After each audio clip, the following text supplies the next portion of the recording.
Hello, everyone, and welcome back to another episode of the Garment Decorators Podcast. Today, Andy and I, hello, Andy. Hello. We're sharing a mic, but we'll make it work. Today, we are with Matt from Print Pro UK, who you recognise because he's already been on the podcast once, has not yet been on the podcast in person. So I am thrilled to be able to sit down with both Andy and Matt today, have a conversation, and it not be via a screen. So Matt, hello, welcome to Styles UK. How are you? Very good. Thank you. Yeah, it's nice to be here after seeing it behind the camera, all many videos every single week. No, it's nice. Yeah. Nice. Thanks for having me again. No problem. This is the number one fan of the Garment Decorators podcast right here. So we had to have you back on again. Before we get started into today's topic, which is how to start a t-shirt business in 2025. That's probably the first time I've said that on camera. I wanted to just ask you a little bit about the event that you've been to today, because we are filming this after our winter warm-up event, which has literally just finished about 2 hours ago.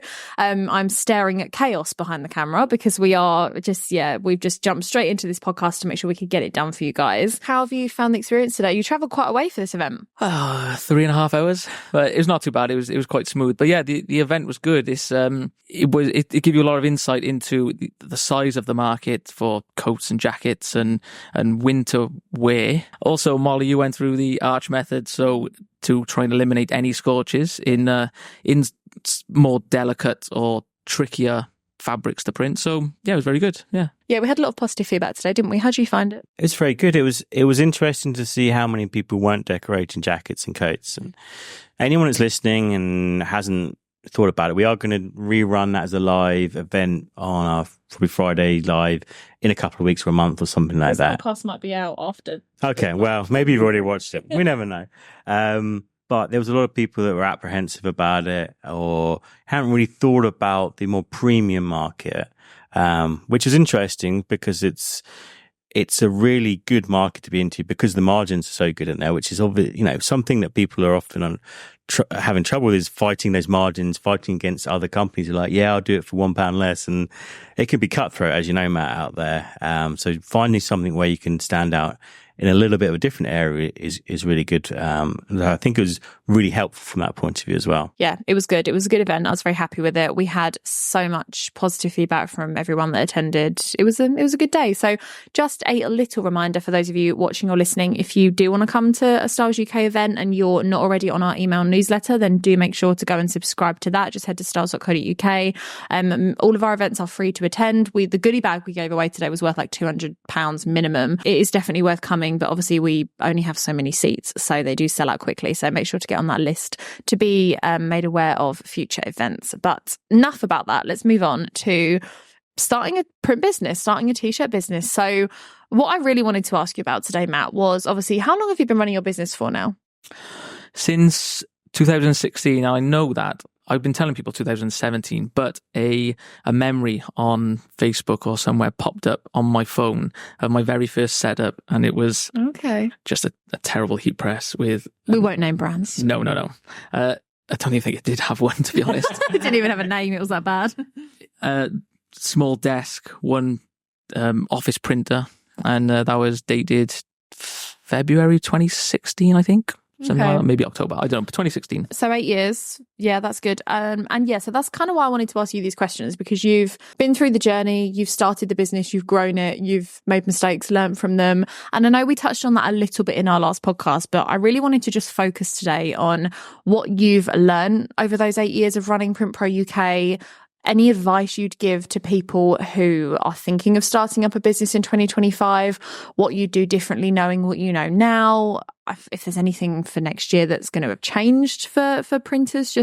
We've got a fair few questions today. So where should we start? Where do you want to kick off? One thing, I guess for me, almost looking to the past to look to the future is, what do you think has changed the most since you started in terms of, I don't know, technology, approach, how you get business, or issues you have within the business?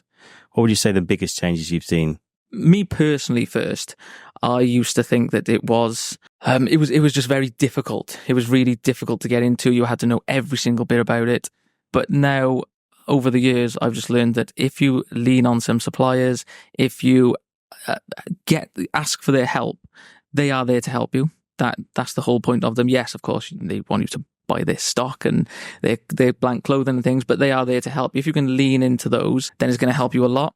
In terms of just trying to get in front of a customer, I used to think I have to buy the blank products, get the vinyl, print it onto the physical product, which yes, it does help to show that physical product.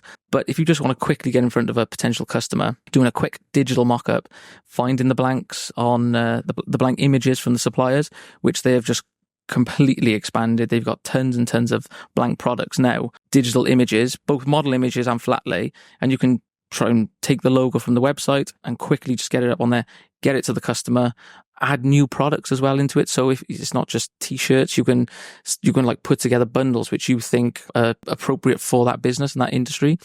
So that technology, like lots of digital design software, has made that so much easier. And yes, of course, design software has always been there, but now I think it's a lot more accessible for more people, definitely. I think the brands have definitely changed the way that they sort of approach their marketing now in terms of what they give our customers, because with the way social media has changed and the way that people sort of expect those free assets almost, and the second one brand does it, all the brands do it. So there is, you're right, this massive log of imagery now that you can all download for free, and videos as well. So many of the brands do videos, and obviously video content performs so well on socials. To be able to, utilize that as well is fantastic. I think that's a really good point, actually. It's the sort of limitations in terms of what you can do yourself are kind of really gone with, like say with the assets the brands give you, even just programs like Canva, it means you can mock up your own stuff, make nice flyers yourself for a small fee rather than having to spend lots of money. We were discussing it for your academy earlier, is that you don't have to spend thousands of pounds on the computer, which maybe 8 years ago you might have actually had to do because Adobe products needed something powerful to run them.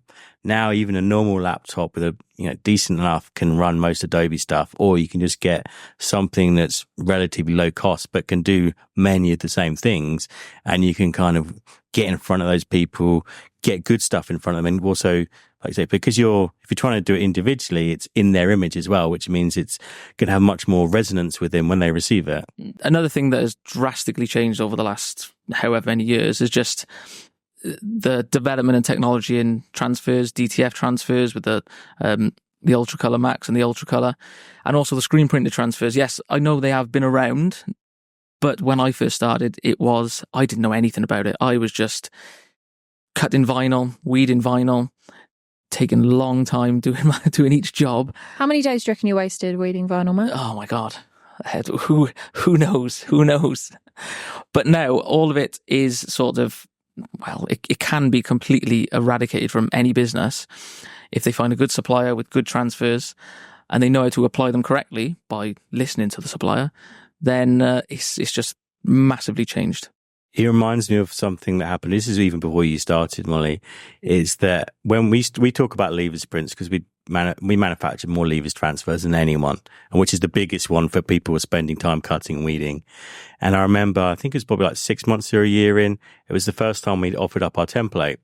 And I just put something on Facebook, probably 5:30, just before I was about to leave. And I was like, he wants to know how to do this without any cutting or weeding. And I think I went off to the cinema, maybe something like that. So my phone was off for a couple of hours, and I came out of the cinema, and the MD here is like, "What's happened with Facebook?" Because he had at that point it's just me and him running marketing, and he's like, "My phone's been going crazy. Has something happened?" And we realised that no one had ever told anyone that you didn't have to cut or weed levers transfers before, and there was 80 comments "Teach me, how did this happen?" Because they're no one's ever don't do that, but it's part of the community and just knowledge. Or actually, I guess no one was telling anyone you didn't have to do that, because that's why we need academies and things like that to help people, because it's just a real knowledge gap. Especially in 2016, there was nothing to teach people. Yeah, so just the introduction, the development of these transfers, and then going back to just being able to get a potential customer's logo, put it on as a digital mock-up. I used to think, I'm not going to show them this particular design. I might slightly modify their design, i.e. remove all color, just have one color, and then it'll be easier for me, and remove the small text, and it'll be easier for me to weed and to cut it and weed it.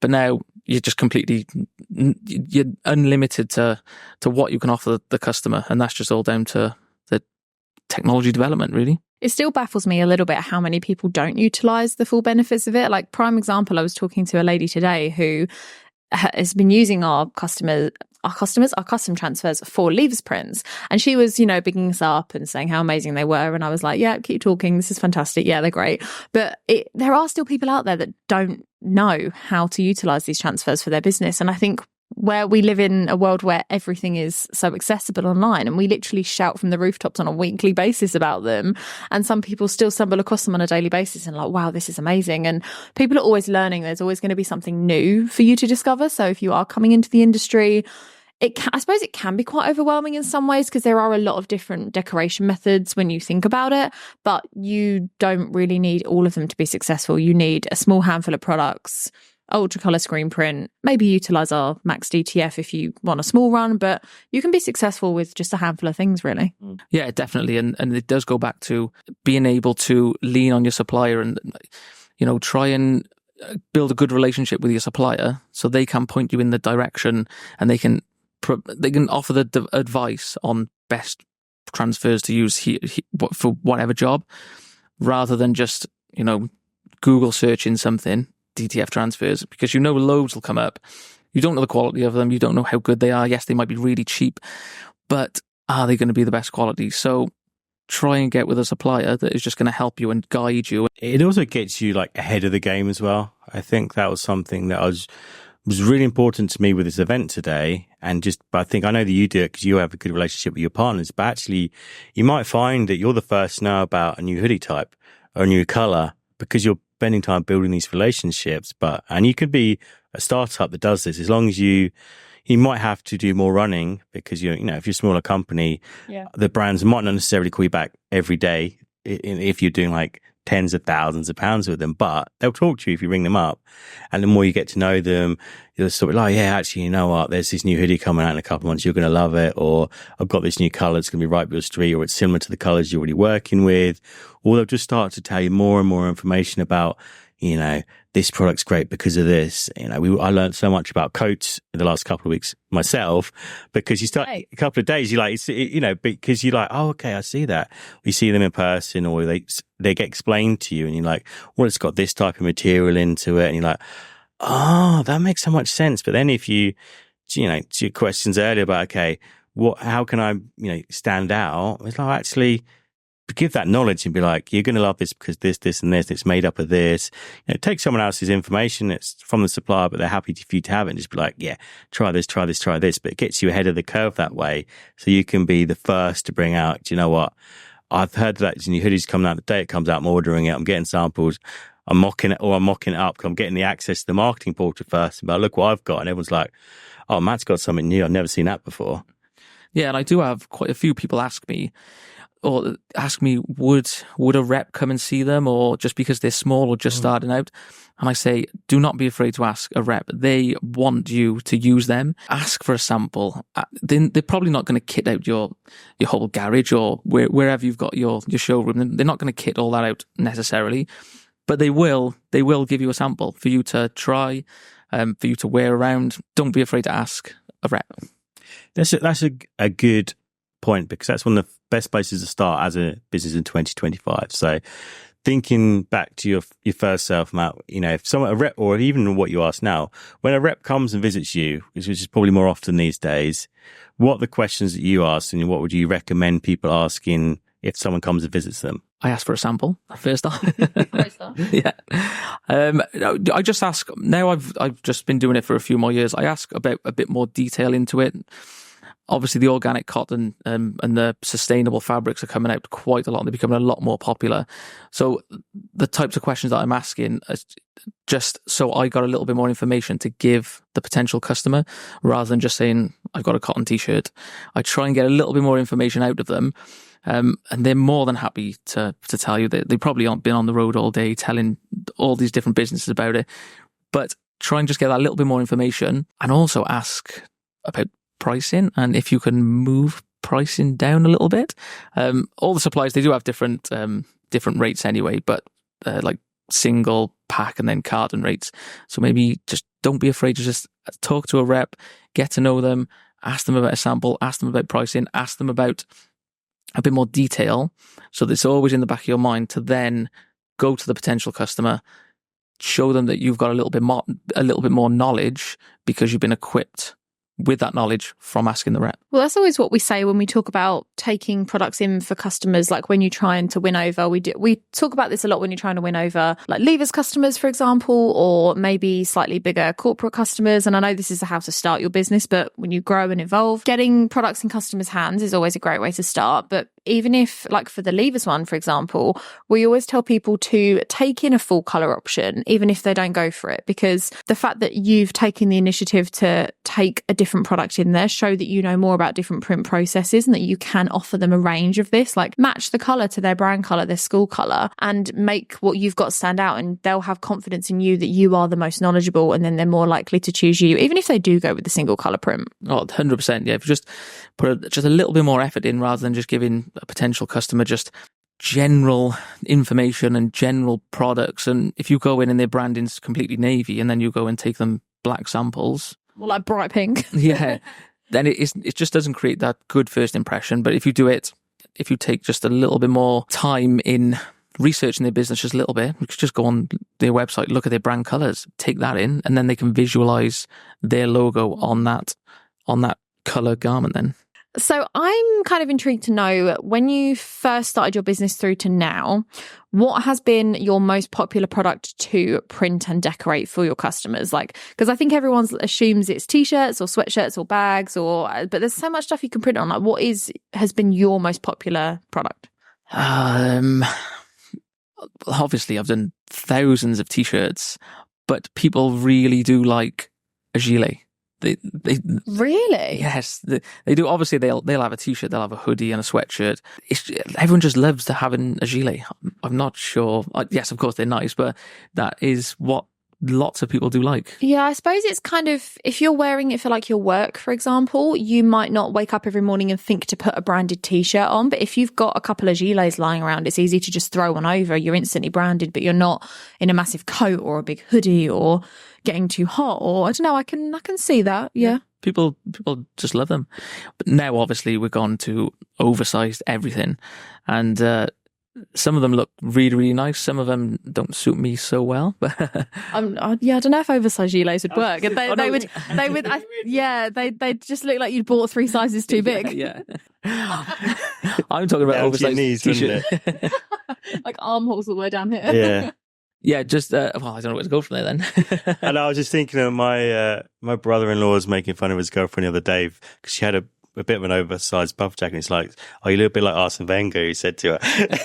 Because he was always on the tip line, like down to his ankles with the coat. I take it that's not for the podcast. I don't mind, yeah. Oh, okay. But I think it'd be like, well, what does an oversized gilet look like? But I guess someone's thinking about it, probably, aren't they? Yeah, possibly. I don't think I'm going to sell many of those, to be honest. No, but oversized t-shirts are just huge at the minute. I'm constantly being asked for oversized t-shirts, and there are a few brands that do it really, really well, and there are a few brands that have just out of stock quite a lot, just because they're so popular. I remember, maybe I shouldn't say this. I'm kind of about to throw Andy under the bus a little bit, and I'm second guessing myself now. But I remember when we first bought I'm not going to name the brand, but we bought a specific style of oversized t-shirt, and we put like a really cool print on it.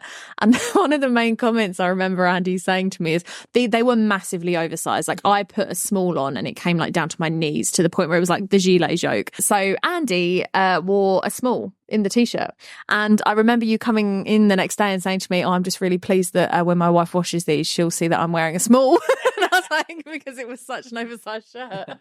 Yeah, I was very happy to be like, yeah, I've lost a bit of weight, I'm in a small now. But they had a really nice, it was Build Your Brand, I think, and they had a really nice fit on the small ones. They fitted better than a lot of the normal t-shirts because they weren't boxy. They had a nice bit of tailoring to them, make you feel good putting a smaller size on. They do actually have a t-shirt called Huge T, I think. Yes, I've seen that. Yeah. Well, the actual, like you say, the t-shirt itself was lovely. It was a great quality. It had a great fit to it, but it was just too oversized. So the sizing was probably a bit off. But yeah, Andy was loving his size small. Yeah, I'm not. It doesn't suit me that well, the oversized stuff, but I'll happily print oversized stuff for all my customers. That's absolutely fine. Then I do get a lot of requests for it. Do you have any print advice for people printing oversized? Because I've had a few questions on the Styles UK account about, how do you get the right print size for an oversized shirt? Because we get questions all the time about if you're printing small, medium, large, does the print size have to change? But obviously if you're doing oversized, that's then a whole nother factor to consider. It's a difficult one because the oversized t-shirts, yes, they might be oversized, so there's a big space for you to print on, but they do obviously hang off the shoulder quite a lot. So unless somebody wanted like a big shoulder print from basically arm, shoulder to arm, then I'm not really going to be changing that much on it. So yeah, there's not really a massive amount. I just wouldn't want to increase the size of the print too much that then it just falls with the shoulders. Yeah, and I suppose with that as well, if you can keep it to like an A3 or what you'd normally print, then you can just use the same transfer run or transfer order across small, medium, large and oversized and be able to offer that into your range without then having to factor in a whole nother print order. Yeah, and with the oversized prints, I do see a lot of people, they try and just go a lot bigger with them. Then they fall into the problem of the heat press size. And then they've got maybe the standard heat press or maybe slightly bigger. And then they just, of course it can be done. You can print bigger prints than your heat press allows, but then you've got to be messing around. You've got to take it off the press. You've got to press it down and then slide it up a little bit. And I do find that people, especially if you're new, just bear that in mind, the actual size of your press. I'll ask you about this actually, but the new jumbo prints that we have got allows you to order obviously the 40 by 50 size of the platen, along with some other things on there. But the print that Andy's wearing on the back of it is a full 40 by 50 print. And to be fair, that's probably the biggest you need to go, because any bigger, and like you said, it's going to be like coming round the sides a bit. Yeah, I mean, this is a kind of a slightly oversized style, loose fit hood as well. And it literally covers the whole of the back of the hoodie. Like actually some of it is covered up by the hood. So yeah, I couldn't avoid that. Sorry. That's fine. That is there to test, isn't it? And I think this is like I think it's like 38 centimeters wide on the Styles print on my chest as well. So you don't really need to go any bigger than the platen anyway. And like you say, it can be, unless you're really good at artwork and you can kind of split the artwork perfectly in the middle somewhere without anyone noticing it, so you can join them back together, it's going to be hard. And there's going to be mistakes made where you didn't quite get one adjusted quite right, and the customer's not going to pay for that one. You're going to have to redo it again. I wouldn't go bigger than probably like 38.5 by 48.5, which is our just off the biggest size, because this means it gives you a little bit of room for error that way. Or if there's some seams that are kind of pull the top in a certain way, you're not going to have any issues. Okay, I've got a question. This is something that we actually didn't get too many responses to this, truth be told, but we were kind of asking some weirder questions, like, what's the weirdest thing that someone's told you for not getting a job? But what advice would you give for someone, because they're going to be talking to these customers, and sometimes you're like, yeah, that's great, let's work together. And sometimes they're going to be like, radio silence. Have you found that you can bring that order back around still? Or, when do you know when a deal is dead and you should move past it? I mean, don't just keep chasing and chasing and chasing, because you might just annoy them as much as you're going to try and attract them. So I just say, just try and get the initial sort of interaction right at the beginning, in terms of either digital mock-ups, either real life mock-ups, or giving the product to them in their hand. If you don't get a response, definitely don't drop your price. Definitely don't go chasing and chasing and chasing. Just give another email, just say, I've sent over this quote, this mock-up, but I haven't heard back yet. And that's it. They're going to come back to you with a reason then. And you're going to, once you find out that reason, then you can start trying to fix that reason why and try and address that reason why. So, but yeah, just one email back. Try not to chase. In your 8 years experience running your print business, do you find that many customers come to you just sort of getting a bit of a feel for your pricing, but not really being that committed to the job? And the only reason I ask this is because I'm very much one of those people that before I buy something online, I'll look on every single website to see if I can get it cheaper somewhere else. That's easy enough to do online because you can jump in and out of websites without having to speak to anyone or waste anyone's time. But With a custom print order, I suppose it's a bit more difficult because you have to physically talk to that person or phone up that business and ask. Do you find that people often just ring up and sort of say, oh, how much is this? How much is that? And you have a flat price that you can just tell them? Or is it more people that are engaged in actually placing that order and it's more of a longer conversation?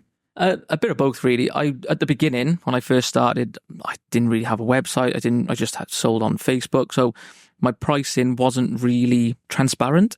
But now I think that if your pricing is quite transparent, if you show your prices, of course they're not going to be exact because there are lots of variables in garment decoration, but if you can try and be a little bit more upfront with your pricing, maybe have a core, if you're just starting out, if you just have like a core few products, like a bit of a baseline to start with. Yeah. So if you have, because there's so many different products, if you were to just have 5 t-shirts, 5 sweatshirts, 5 hoodies, for example, you could price those up quite easily on a website because it's not too much work to do. You can easily just get those on a website, and then you could have another page or just on the same page just saying what your decoration costs are. Again, it's not going to be exact because there are some variables, but it will just build a little bit more trust with the customer, definitely. One of the questions we get asked, that I want to ask you is, what is the one we discussed when you came on the podcast, how you made a big mistake with one of your customers, but the relationship you had, you managed to correct it and it was okay in the end and you carried on that partnership. But is there anything that you make the mistake a lot that still now? Is there anything that still catches you out? You're like, I wish I could eliminate this but it catches me sometimes here and now that, so people can try and work on it themselves perhaps. I'm thinking like placement maybe, threadability, yeah, that's the ones catches out. Or just like a bad habit that you're like, you used to have that you got rid of eventually. You'd be like, don't do this. It's a mistake or it's a waste of my time. I wish I didn't do that. Actually, I've got 2 and they both and they both relate to this place, Styles. And I don't know whether to be concerned. The first one, I'm not amazing at printing upside down. I'm glad you finished that sentence because I'm not amazing at printing would have been a really bad end to this podcast. And as soon as I turn up here, I place a t-shirt on the platen and I'm immediately told, I cannot believe you come to this place and you haven't threaded the t-shirt on. You don't thread your t-shirt. So yeah, that's something I definitely need to work on, definitely. And also, which I found out today, I have the cap press, the 360, and I was asking if it's okay to manually pull the press back up before it's finished. Did you try it before you asked us? That means yes. Did it work? Yes, but maybe I've been breaking the press slowly. Oh dear. But I have been reliably informed that the magic button is just on the screen and you just tap it. So when you lock it in place and if you do want to raise the press up, then all you need to do is tap the button. I will give you that though, because that button is not the most obvious of things. Like if you didn't know what it was and you didn't need to like press it for anything, I wouldn't think to just like press all the random buttons on it. And like, I think we only discovered it because we saw one of our colleagues in the US do it, because that button wasn't a feature when we first bought that press out. And I think I saw Kelly doing it and Andy was like, have you seen this? Like, does our press do this? So we came down and tried it and we were like, oh my God, it does. No, I'm convinced it's not on my press. Well, maybe I'll make you feel better because I'll share one that I've tried to eliminate at the moment myself, is whenever we're doing lives and we're trying to present to camera or even just doing a video, I always want to be talking to people. I want to, make sure I'm making eye contact and going through things, but it means that I'm always at the diagonal and I always get things skew-whiffed and they're never straight. So I've been trying to be like, I'm just being like, I'm really sorry, I'm going to turn my back to you because I'm going to get this right now. But if I do it off to the side, I never get it right. So if you're heat printing, be square on with your heat press and do your placement that way, because if you're not, it's going to be wrong every single time. I have a follow-up question for you. So since how long have you been doing that, would you say, roughly? This year? Like putting your back to the camera and being like, I'm going to... like 3 or 4 months. Okay, so in your 3 or 4 months of actively trying to get placement straight, have you been like, I'm really sorry, guys, I'm going to have to turn my back to you to get this straight, and then it been wonky anyway? No, I've getting it right. And I know, and anyone that watched the sports game series for Styles will also see that I was also the quickest at getting it in the right place every single time as well. Gold medal champion. I have no follow-up. Should you invite him to do one TikTok series? Hello. I'm still waiting for a trophy or a medal, though. Got lost in the post. Did it? But the thing is, well, what I was going to get to is if you're starting a business is, like, don't be afraid to make mistakes, but do try and factor in a couple of mistakes when you're ordering. So if you're making 25 T-shirts, get 27 or 28. Charge the customer for them. It could be like 10p across every single one of them, but give yourself the chance to make mistakes or get it wrong or figure it out, especially if it's a new product. That way you're not going to be losing money on the job because they've paid for it, which I think is a good way to start. Do you get over to, you have a good relationship with your partner, so you get the samples now, you try it, you figure it out, but you do need to make sure you have time to test. We were discussing this earlier with one of our other customers. He had an issue with some polo shirts, and we're working through the process, but even at 8 years in, there's still times where you have to just figure things out, I should imagine. Oh yeah, 100%, because experience and just the amount of presses is key. So continuously learning all the time and not just trying to do as the minimal presses. The more presses you do, the better you're going to get. And that doesn't mean you have to be going for years and years and years to be any good. But yes, just accept that you will make mistakes and it's absolutely fine. There's no issue in it whatsoever. I think that goes for anything in starting up a new business or just in life in general, doesn't it? It's something I've had a lot of conversations about with people in terms of content, and I know that's not this podcast topic, but similar sort of avenue. And, the first reel you make for your business probably isn't going to be great, but you're going to have to do it anyway to make it a better one and to keep going. So, yeah, just bite the bullet. And I kind of want to ask you now, because I feel like you've both shared your mistakes that you make. What would you say? I've been trying to think of something that I do on a weekly basis from a print point of view, and other than burn myself on the press a few times and fuse some transfers upside down, which probably isn't great anyway, is there anything I do best? Can you think of anything? I daren't say. Next question. I don't know. I feel like there's something. There's got to be something. When I'm watching the lives, I do. Oh, here we go. I do see you always scrambling for the release paper. That's so true. That is dead on. I never have all my equipment where it's supposed to be. Thank you, Matt. Okay, we can move on now. I feel like part of the crew. I wish we had a camera on Beth right now.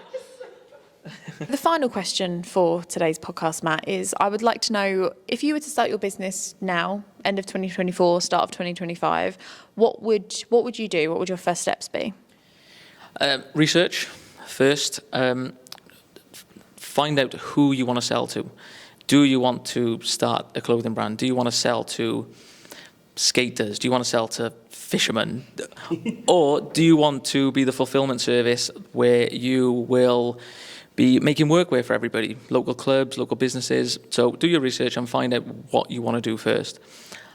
Do some research on some good equipment. Just start off with a decent bit of equipment. There's no need to go too cheap and then have to replace that equipment very soon because you're just spending more money. Find a good supplier. And that's it. And just get your name out there. Just tell everyone about your business, and that's it. I think that's a perfect note to end on. And yeah, I think there's so much space in the market for people to start print businesses in 2025. I don't want anyone to watch this and sit there and think, there's so many printers in the market, it's oversaturated. There's not. There's, as Andy said in his talk today, what was the number for workwear? It was millions. There was so many. Billions. It was in the billions. Yeah, there's so much space out there for new printers in the market in all of the different niches. So if you've been thinking about starting your business and you think that 2025 is your year, take what we've said today, take Matt's advice, do some more research across our YouTube channel and make 2025 the year that you action your new heat printing business. That's it for today's episode. I just want to thank Matt very much for taking the time to be here with us. And yeah, go and check everything out that he does on Print Pro UK, that print guide. Do you want to plug any of your social channels? You can find me on all the socials at Print Pro UK, on TikTok and Instagram as well, for starting your own business and helping you start your own business at Print Pro Matt. And if you want to join the academy or have a little look, it is the Print Pro Academy. So just get in touch there and I'll get back to you. Perfect. Do you have anything else you want to add, Andy? I was just going to say, if looking towards 2025, if anyone's thinking of starting, some of the feedback we've got is about how to make it easier to get hold of equipment. Mm-hmm. So something that we've done recently, we've increased the options for finance for heat presses. So even if you're first starting out, there's different finance options, and there's even Klarna available on the website now. So it's just trying to make it easier. So if you really want to get started, you've got good ideas, even if you've got a job, but you want to be able to spread that cost because you just can't afford, a few £1,000s at the beginning, which is understandable. There are options available to make it easy, affordable, without putting yourself into lots of debt as well. That's it for today's podcast episode. Thank you very much to everybody for watching and listening. And don't forget to subscribe, whatever platform you're watching on. And we'll be back next week with another Garment Decorators podcast episode.